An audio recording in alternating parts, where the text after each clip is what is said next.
The arrival of a stranger in an inn in winter was in any case an unusual event.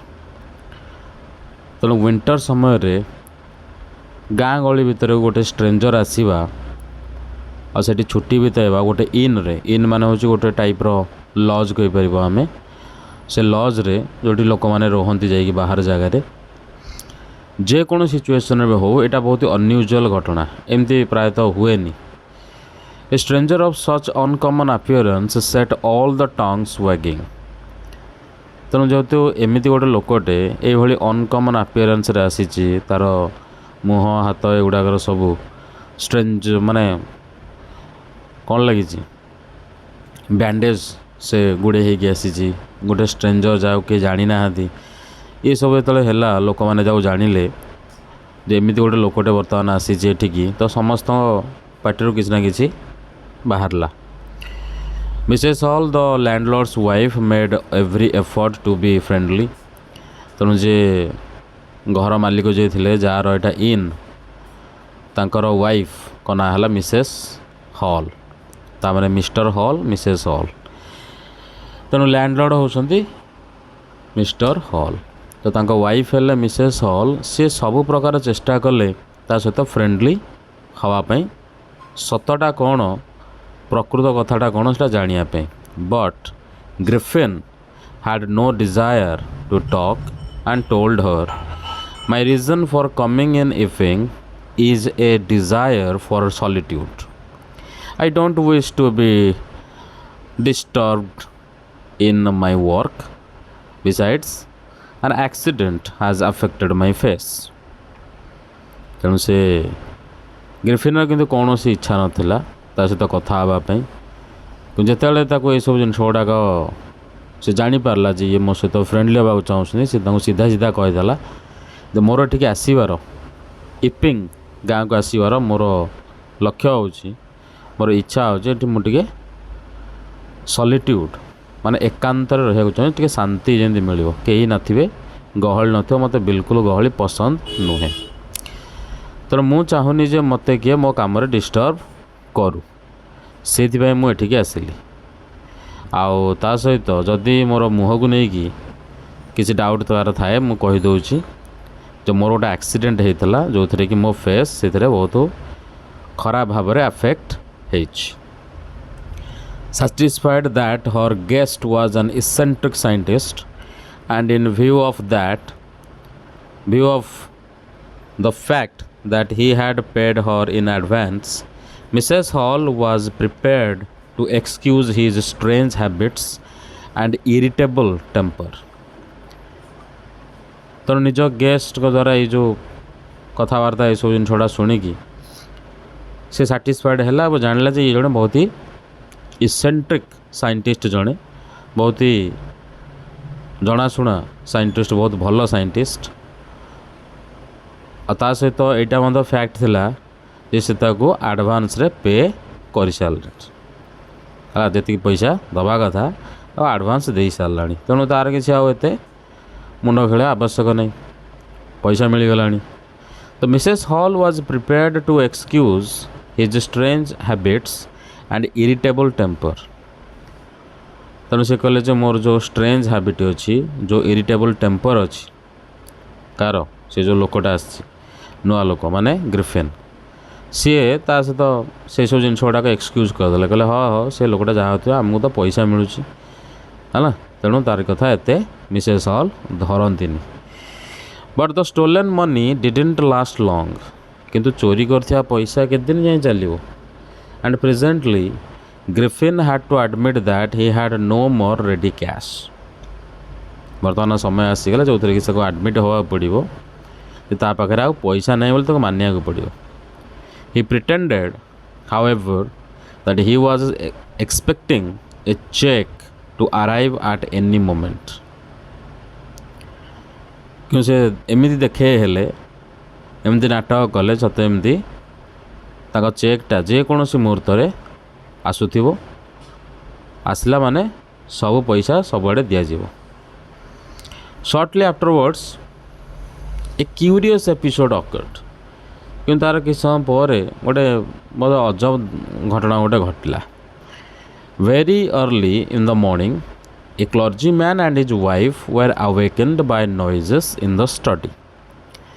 ତ ବହୁତ ଜଲ୍ଦି ଜଲ୍ଦି ସକାଳୁ ସକାଳୁ ଭୋର ଭୋର ସମୟରେ ଗୋଟେ କ୍ଲର୍ଜିମ୍ୟାନ୍, ଯିଏକି କ୍ଲର୍ଜି ବୋଲି ଆମେ ଯାହାକୁ ଜାଣିଛେ ହିଷ୍ଟ୍ରିରେ ହେଲା, ଜମିଦାର ଲୋକ, ବହୁତ ଧନୀ ଲୋକ, ଆଉ ତା'ର ୱାଇଫ୍ ହଠାତ୍ କି ଉଠି ପଡ଼ିଲେ ବହୁତ ଭୋର ଭୋର ସମୟରେ। ସେତେବେଳେ ଉଠିବା କଥା ନୁହଁ। କାହିଁକି ଉଠି ପଡ଼ିଲେ ନା ନଏଜ୍ କେତେବେଳେ ତାଙ୍କୁ ଶୁଣିବାକୁ ମିଳିଲା ତାଙ୍କର ଷ୍ଟଡି ରୁମ୍ରୁ। କ୍ରିପିଂ ଡାଉନ୍ ଷ୍ଟେୟର୍ସ, ବର୍ତ୍ତମାନ ସେତେବେଳେ ଓହ୍ଲେଇକି ତଳକୁ ଆସିଲେ, ଯେ କ'ଣ ସାଉଣ୍ଡ ସବୁ ସେ ଦେଖିଲା ବେଳକୁ they heard the chink of money being taken from the clergyman's desk. ତେଣୁ ତାର ଯେଉଁ କ୍ଲର୍ଜିମ୍ୟାନ୍ର ଯେଉଁ ଡେସ୍କ ଥିଲା, ଯେଉଁ ଷ୍ଟଡିର ଚାରିପଟେ ବହି ରଖି ସେ ପଢ଼ନ୍ତି, ସେ ଡେସ୍କରୁ ତାଙ୍କର ଚିଙ୍କ ଅଫ୍ ମନି ମାନେ କଏନ୍ ଗୁଡ଼ାକ ନେବାର ବା ପଡ଼ିବାର ସାଉଣ୍ଡ ଆସେ। ଯେ ସେମାନେ ନିଜ ନିଜ ଭିତରେ ଟଚ୍ କରନ୍ତି, ତାର ଗୋଟେ ସାଉଣ୍ଡ ଆସେ, ସେଇଟା ଶୁଣିବାକୁ ମିଳିଲା। Without making any noise and with a poker grasped firmly in his hand the clergyman flung open the door. ତେଣୁ ସେ ଯେଉଁ ସାଉଣ୍ଡ ହେଲା ୱିଥ୍ ଏ ପୋକର୍, ତେଣୁ ଏପଟେ ସାଉଣ୍ଡ ହେଉଛି, ଏପଟେ ପୋକର ଯେଉଁ ଗେମ୍ ଖେଳନ୍ତି, ପଇସା ଖେଳ, ତାକୁ ସେ ହାତରେ ଧଇଲା। ଧରିକି କ୍ଲର୍ଜିମ୍ୟାନ୍ କ'ଣ କଲା ନା ହଠାତ୍ କି ଡୋର୍ ଖୋଲିଦେଲା। ଖୋଲିଦେଇ କହିଲା ସରେଣ୍ଡର, କହିଲା ଯିଏ ବି ଅଛ ସରେଣ୍ଡର କର। କିନ୍ତୁ ହେଲା କ'ଣ? Then to his amazement he realised that the room appeared to be empty. କିନ୍ତୁ ରୁମ୍ଟା ପୁରା ଏମ୍ପ୍ଟି ପଡ଼ିଛି, କେହି ବି ନାହାନ୍ତି। ତାହେଲେ ସାଉଣ୍ଡ କେଉଁଠି ଆସୁଥିଲା? କାହିଁ କୁହାଗଲା ଚୋର? ସିଏ ଆଉ ତା ୱାଇଫ୍ ଯେତେବେଳେ ଡେସ୍କ ତଳେ ଦେଖିଲେ, କର୍ଟେନ୍ର ସେପଟେ ଦେଖିଲେ ଯେଉଁ ପର୍ଦା ଟଣା ହେଇଛି, ଇଭିନ୍ ଚିମ୍ନି ମଧ୍ୟ ଦେଖିଲେ, କାଳେ ଚିମ୍ନି ପଟେ ପଳେଇଲା କି, କିଛି ନାହିଁ। There wasn't a sign of anybody yet the desk had been opened. Desk ଖୋଲା ଅଛି, କିନ୍ତୁ ଯେଉଁ ହାଉସ୍ କିପିଂ ମନି ଗୁଡ଼ା ଥିଲା, କିଛି ପଇସା ପତ୍ର ଥିଲା ଘର ଚଳାଇବା ପାଇଁ, ସେଗୁଡ଼ା ମିସିଂ ନାହିଁ। The clergyman kept saying for the rest of the day ଯେ ଏକ୍ସଟ୍ରା ଅର୍ଡ଼ିନାରୀ ଆଫେୟାର। ଆରେ ଇଏ କ'ଣ ଏମିତି ସବୁ ଘଟଣା ହେଇଗଲା? ସେ ଦିନ ଯାକ ତା'ର ମୁଣ୍ଡ ଆଉ କାମ କଲାନି। But it is not an extraordinary as the behavior of Mrs. Hall's furniture a little later that morning। କିନ୍ତୁ ଇଏ ତ କିଛି ନୁହଁ ତାରି ଆଗରେ। ତ ମିସେସ୍ ହଲ୍ଙ୍କର ଫର୍ଣ୍ଣିଚର୍ର ବିହେଭିଅର୍ ଯଦି ଆମେ ଦେଖିବା, ସେଇ ସକାଳେ ଟିକେ ପରେ ହେଲା, ଆଉ ଟିକେ ପରେ ସେଇଦିନ ହିଁ ସକାଳେ, ତାହେଲେ ଇଏ ଆହୁରି ଅଜବ ଘଟଣା ହେବ। ସେଠି କ'ଣ ହେଲା ନା the landlord and his wife were up very early. ତେଣୁ ଲ୍ୟାଣ୍ଡଲର୍ଡ଼ ଆଉ ତା ୱାଇଫ୍ ସିଏ ମଧ୍ୟ ଜଲ୍ଦି ଉଠି ପଡ଼ିଲେ, ମିଷ୍ଟର ହଲ୍ ଆଉ Mrs Hall, and were surprise to see the scientist door wide open. ତେଣୁ ସେପଟେ ସାଇଣ୍ଟିଷ୍ଟର ଡୋର୍ ପୁରା ଏକଦମ ଖୋଲା ପଡ଼ିଛି। ଆରେ ଖୋଲା କ'ଣ ଅଛି, ଏତେ ଜଲ୍ଦି କିଏ ଉଠେ? ଯଦି ଆଉ ଉଠି ପଡ଼ିଲେ ତ ଡୋର୍ ତ ଖୋଲା ରହିବନି, ଏକଦମ ଖୋଲା ପଡ଼ିଛି। ଦେଖାଯାଉଛି room. Usually it was shut and locked. ପ୍ରାୟତଃ ତ ଇଏ ବନ୍ଦ ଥିବ ଆଉ ଲକ୍ ହେଇକି ପଡ଼ିଥିବ। and he was furious if anyone entered his room। ଯଦି କିଏ ତା ରୁମ୍ ଭିତରକୁ ପଶିଗଲା ସେ ତ ବହୁତ ରାଗିଯାଏ। ସେ କାହିଁ ଖୋଲା କରିକି ଯାଇଛି? ଦ opportunity seemed too good to be missed। ତେଣୁ ଏଭଳିଆ ଗୋଟେ ଅପରଚ୍ୟୁନିଟି, ସୁଯୋଗକୁ ଛାଡ଼ିବାଟା ଠିକ୍ ନୁହଁ, ହେଲା ତ। ତେଣୁ ସେ କହିଲା ନାଇଁ ନାଇଁ, ଏଇ ସମୟରେ ଆମେ ଭିତରକୁ ଯିବା। ଦେ ପିପ୍ଡ ରାଉଣ୍ଡ ଦ ଡୋର୍ ସ नो ବଡି। ସେ ଡୋର୍ ପାଖରୁ ଦେଖିଲେ, ଭିତରକୁ ଉଣ୍ଡିଲେ, କିନ୍ତୁ କାହାକୁ ଦେଖିଲେନି। ଡିସାଇଡ଼୍ କଲେ ଇନଭେଷ୍ଟିଗେଟ୍ କରିବେ, ଭିତରକୁ ପଶିବେ। The bed cloth were cold. Bed cloth ଦେଖିଲା ବେଳକୁ ଥଣ୍ଡା ଲାଗୁଛି। ତାମାନେ ଏ କେତେବେଳୁ ଥଣ୍ଡା ପବନ ବାଜି ବାଜିକା ଥଣ୍ଡା ଲାଗୁଛି। ତାମାନେ ହେଉଛି କବାଟ କେତେବେଳୁ ଖୋଲା ହେଲାଣି। ଯଦି ବହୁତ ସମୟ ହେଲା ଖୋଲାଣି, ତ ସାଇଣ୍ଟିଷ୍ଟ ତାହେଲେ ବହୁତ ସମୟ ହେଲା ଏପଟୁ ଗଲାଣି। ଆଣ୍ଡ ଦ ଷ୍ଟ୍ରେଞ୍ଜର ଷ୍ଟିଲ୍ ଏବେ ଯାଏଁ ବି ଗୋଟେ ଅଜଣା ଲୋକ ସିଏ, ଇଏ ଜାଣିପାରୁନାହାନ୍ତି ବୁଝିପାରୁନାହାନ୍ତି କ'ଣ ତାର କ୍ଲଥେଜ୍ ତାର ବ୍ୟାଣ୍ଡେଜ୍ ସବୁ ଖୋଲା ହେଇକି ସେଠି ପଡ଼ିଛି। That he always wore were lying about the room. ଘର ଗୁଡ଼ାକ ସବୁଆଡ଼େ ପଡ଼ିଛି, ସେ ବ୍ୟାଣ୍ଡେଜ୍ ଖୋଲିକି ମଧ୍ୟ ପଳେଇଛି। ଆରେ ଏରା ନ ଖୋଲିଲେ ସେ ତ ଇନଭିଜିବୁଲ୍ ହେବନି, ସବୁ ଜିନିଷ ଗୁଡ଼ାକ ଖୋଲାଖୋଲି କରିକି ପଳେଇଛି। All of a sudden Mrs Hall heard a sniff close to her ear. ତେଣୁ ଇଏ ସବୁ ଭିତରେ ମିସେସ୍ ହଲ୍ ବର୍ତ୍ତମାନ ଦେଖିଲେ ଯେ ହଠାତ୍ ତାଙ୍କ କାନ ପାଖରେ କିଏ ଗୋଟେ ସ୍ନିଫ୍ କରିକି ପଳେଇଲା। ହଠାତ୍ କ'ଣ ସୁସୁ କରିକି ସାଉଣ୍ଡ କରିକି ପଳେଇଲା, ସୁ ସୁ sound. A moment later the hat on the bedpost lift up and dashed itself into her face. ତେଣୁ ବହୁତ ଗୋଟେ ସମୟ ପରେ ଯେଉଁ ହ୍ୟାଟ୍ଟା ଥିଲା ବେଡ୍ ପୋଷ୍ଟ ଉପରେ ସେ ଉଠିଲା। ହ୍ୟାଟ୍ଟା ମନକୁ ଉପରେ ଉଠିଲା ଆଉ ହଠାତ୍ ଫୋପାଡ଼ି ହେଇକି ପଡ଼ିଲା। କାରି ଉପରେ ଆସିକି ମାଡ଼ ହେଲା? ୟାର ମୁହଁରେ, ମିସେସ୍ ହଲ୍ଙ୍କ ମୁହଁରେ। Then the bedroom chair became alive. Bedroom chair ତାପରେ ପୁରା ଜୀବନ୍ତ ହୋଇଗଲା, ସିଏ ହଲିବାକୁ ଲାଗିଲା। Springing into the air it charged straight at her. ଇଏ ତ ଉପରକୁ ଉଠିଲା, ପବନରେ ଝୁଲିଲା ଭଳିଆ ହେଇକି ସିଧା ଆସିକି ମାଡ଼ ହେଲା ପୁଣି ତାର ମୁହଁରେ ଷ୍ଟ୍ରେଟ୍। ତେଣୁ ତାର ମୁହଁରେ ଆସିକି ମାଡ଼ ହେଲା ତାର ଗୋଡ଼ ଗୁଡ଼ାକ, ବୁଝିଲ ତ, ଗୋଡ଼ ପଟେ ତାକୁ ଫୋପାଡ଼ି ଦେଲା। As she and her husband turned away in terror, ଏମିତିରେ ସେ ପୁରା ଡରିଗଲେ ଦୁଇ ଜଣ ଯାକ। The extraordinary chair pushed them both out of the room। ତ ତା ଆଡ଼କୁ ଯେତେବେଳେ ଚେୟାରଟା ଏମିତି ଆସିଲା ଏମାନେ ପଛକୁ ପଛକୁ ଚାଲିଲେ, ଚେୟାର ମାଡ଼ି ମାଡ଼ି ଗଲା। ତ ଏମିତି କରି କରିକା ପଳେଇଲା। ଦେନ୍ appeared to slam and lock the door after them। ଆଉ ତାପରେ ହଠାତ୍ କବାଟଟାକୁ ସେ ଚେୟାରରେ ପେଲିକି ହିଁ ବନ୍ଦ କରିଦେଲା, ଜୋରରେ ବାଡ଼େଇ ଦେଲା ଆଉ ତାକୁ ଲକ୍ କରିଦେଲା, ସେମାନଙ୍କୁ ବାହାରକୁ ପଠାଇଦେଲା।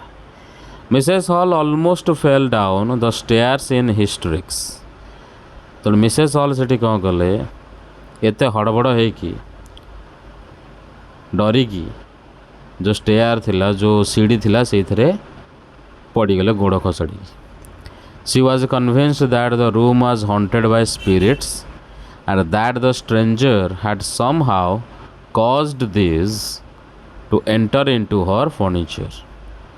ତେଣୁ ସେ କୌଣସି ନା କୌଣସି ପ୍ରକାରରେ କନଭିନ୍ସ ହେଇଗଲେ ଯେ ସେ ରୁମ୍ରେ ଇଏ ଗୋଟେ ସ୍ପିରିଟ୍ ଅଛି, କୌଣସି ଭୂତ ପ୍ରେତ ଗୋଟେ ଅଛି ଯିଏକି ଆମକୁ ଡରଉଛି। ଆଉ ଯେଉଁ ଷ୍ଟ୍ରେଞ୍ଜରଟା କୌଣସି ନା କୌଣସି ପ୍ରକାରରେ caused these to enter into her furniture। ଆଉ ଇଏ ଷ୍ଟ୍ରେଞ୍ଜର ବର୍ତ୍ତମାନ ଦେଖେଇଦେଲା ଆଉ ବତେଇ ଦେଇଛି ଯାହାଦ୍ୱାରା କି ସେ ଭୂତଟା ସେ ଫର୍ଣ୍ଣିଚର ଭିତରକୁ ପଶିଯାଇଛି। ତୋର ମନକୁ ମନ ସେ ଉଡ଼ୁଛି। My poor mother used to sit on that chair she moaned. ତାପରେ ଏଠୁ ସଖ ସଖ ହେଇ କାନ୍ଦିଲା, କହିଲା ମୋ ମାଆ, ବିଚରା ମାଆ ମୋର ସେଠି ବସୁଥିଲା ସେ ଚେୟାରରେ, ତାକୁ ବର୍ତ୍ତମାନ ସେ ଭୂତ ପ୍ରେତ ଯାହା ବି ସେଠି ଅଛି ସେ ବର୍ତ୍ତମାନ ସେଟା ଭାଙ୍ଗିଦେବ। To think it should rise up again me now. କହିଲେ ପୁଣି ଆଉ ଥରେ ଉଠିବ, ପୁଣି ତ ମୋତେ ମାରିବ। ଏମିତି ଡର ତା ମନରେ ପୁଣି ବସିଗଲା। ଦ filling among the neighbors was that the trouble was caused by witchcraft। ତେଣୁ ଆଖପାଖର ଲୋକ ଯେତେବେଳେ ଜାଣିଲେ, ସେ କହିଲେ କିଛି ନା କିଛି ଗୋଟେ ଭୂତୁଣୀ ପିଶାଚୁଣୀ ଏସବୁ ୱିଚକ୍ରାଫ୍ଟ, ଏସବୁ ଗୁଣି ଗାରେଡ଼ିର କମାଲ ମୋତେ ଲାଗୁଛି। ସମସ୍ତଙ୍କୁ ମଧ୍ୟ ସେୟା ନେବରହୁଡ଼ରେ ଲାଗିଲା, ସମସ୍ତେ ଏ କଥା କହିଲେ, କାରଣ ସମସ୍ତଙ୍କୁ ଅସୁବିଧା ହେଲାଣି। But witchcraft or not, when news of the burglary at the clergyman's home became known, the strange scientist was strongly suspected of having had a hand in it। ଯେତେବେଳେ ସେମାନେ କହିଲେ ଯେ ଏମିତି ଗୋଟେ ବର୍ଗଲାରୀ ହେଇଛି, ଚୋରି ହେଇଛି କ୍ଲର୍ଜିମ୍ୟାନଙ୍କ ଘରେ ହେଲା, ଜାଣିବାକୁ ପାଇଲେ ସେ ଷ୍ଟ୍ରେଞ୍ଜ ସାଇଣ୍ଟିଷ୍ଟକୁ ସମସ୍ତେ ସକ୍ କଲେ, ହେଲା ତ ତାର କିଛି ନା କିଛି ହାତ ଏଥିରେ ରହିଛି। Suspicion grew even stronger when he suddenly produced some ready cash। ଏଇଟା ଆହୁରି ଷ୍ଟ୍ରଙ୍ଗ ହେଇଗଲା ଯେତେବେଳେ ସେ ହଠାତ୍ କି ରେଡ଼ି କ୍ୟାସ୍, ଆରେ ପଇସା ତ ନଥିଲା ଏବେ ଯାଏଁ, ଏବେରୁ କେଉଁଠୁ ପଇସା ପଳେଇ ଆସିଲା ତା ପାଖରେ, ତେଣୁ ପଇସା ପ୍ରବଳ ତା ପାଖରେ ବର୍ତ୍ତମାନ ହେଇଗଲା ଯେତିକି ଚୋରେଇକି ଆଣିଥିଲା।